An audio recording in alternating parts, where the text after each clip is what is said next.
Cosa chiedono i radicali di Catania al Comune e in generale a livello nazionale? Partiamo dal livello nazionale. Innanzitutto i radicali chiedono, anche attraverso questa iniziativa del walk around di Mina Welby attorno al Parlamento per 20 ore, chiedono che il Parlamento calendarizzi la proposta di legge di iniziativa popolare per la quale sono state raccolte ben oltre le 50.000 firme prescritte durante la campagna di raccolta firme per il referendum. È una semplice proposta di legge con 4 articoli, di soli 4 articoli, che in poche righe conferisce al cittadino il diritto di scegliere su il proprio fine vita, il diritto di scegliere sui trattamenti. E questo secondo la legge può essere fatto con un semplice atto, le dichiarazioni anticipate di trattamento o cosiddetto testamento biologico.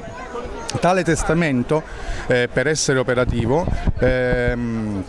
può essere fatto attraverso un atto notarile che costa alcune migliaia di euro o perché avrebbe senz'altro validità anche diciamo, nell'attuale ordinamento, sebbene non esplicitamente riconosciuto dalla legge, oppure i comuni possono istituire dei registri dei testamenti biologici nei quali il comune raccoglie con un atto notorio valido le volontà anticipate di trattamento del cittadino.